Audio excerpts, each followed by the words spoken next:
much for being here. And I was here earlier, as you know, a couple times. I had to run in and out, but I really enjoyed the testimony. The deferred maintenance backlog is something we all care deeply about, and I appreciate the chair, ranking member, focusing on this.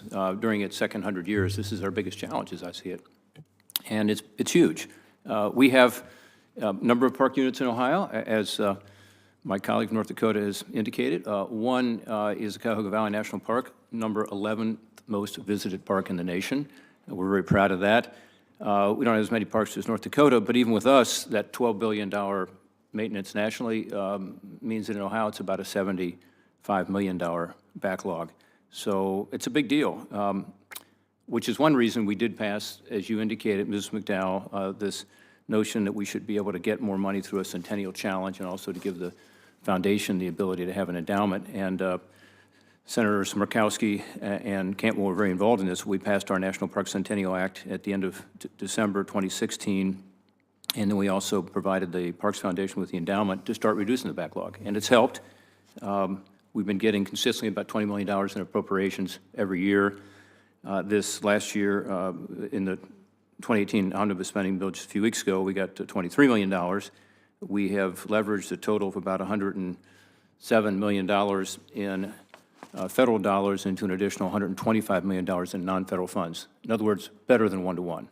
So we've done better than the one-to-one match that we set out to do. And that's important. And just briefly, Will, why don't you talk about what the endowment has meant for you all and how you've used the endowment to reduce the backlog? Thank you, Senator Portman. And to be clear, that Senator Portman was the last man standing at the at 6:38 in the morning when the bill passed. We thank him especially for staying up all night on our behalf. So the endowment, we've actually received $12.5 million to date, Senator, into the endowment, and we are working hard as the bill and our understanding was to match that. The whole point is that this is a piece of what we want to have in the endowment. We're trying to raise private money around that. We've begun to do that. Actually, our planned gifts have increased dramatically during the Centennial campaign, and more baby boomers are looking for ways in which to give their money away upon their death or even before then to invest in our national park. So we see it as a catalyst for the kind of work that we want to do. That's great. We love the private dollars and leveraging it. So the Centennial Act, annual appropriations are good, but alone not enough. I mean, we just have these huge numbers we talked about today, so we've got to do more. Over the last few years, I've worked with Mark Warner to put together a bipartisan proposal to find additional funding streams, and that's the legislation that many of you have helped us with, which enables us to take some of the oil and gas revenue and put it toward maintenance backlog projects. It's called the National Park Service Legacy Act. We've got 19 co-sponsors. It's bipartisan. We are encouraged by this hearing because thanks to the chair and ranking member, we're getting more emphasis on it. I notice that the administration also supports this in terms of putting more money against it. Their proposal is a little different. It's in their budget. It does not provide a stable guaranteed funding source as we do, because we just stipulate, there'll be funding that'll be coming out of this.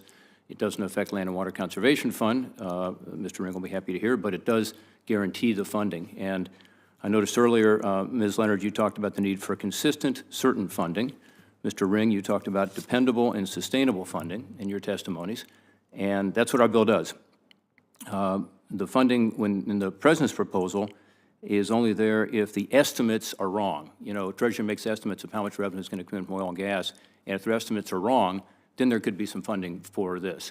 If the estimates are wrong on the upside, there will be funding. If they're on the downside, there'll be no funding. If it's accurate, if the estimate is accurate, there'll be zero funding. So just so we know, that's the difference between our bill and the administration's bill. And I just asked you about this. Mr. Berkouillet, would you believe stable funding resources from Congress is an important element in leveraging private investment to address the backlog? Thank you, Senator. From the REI perspective, as I mentioned in testimony and other comments, we see outdoor recreation as a growth sector, but that growth cannot continue if the support for our national parks in particular is inconsistent. Do you think it ought to be consistent? How about you, Mr. Ring?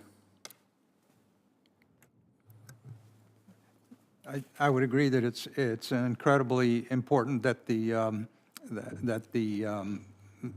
source of federal funding to deal with the infrastructure of the parks be adequate and permanent, and on top of which, the annual appropriations associated with operating and maintaining those facilities be adequate as well, unless we expect to see another backlog created with the facilities that we're building this with these funds. Well, look, I appreciate it. My time has expired. What Ms. McDowell said earlier, Mr. Shafroth, Mr. Berkshire, Ms. Leonard, Mr. Regan, Mr. Ring, is that you guys are looking for stable funding and certainty, and I would just suggest we have a bipartisan proposal to do that, and we have to move forward with it. Thank you.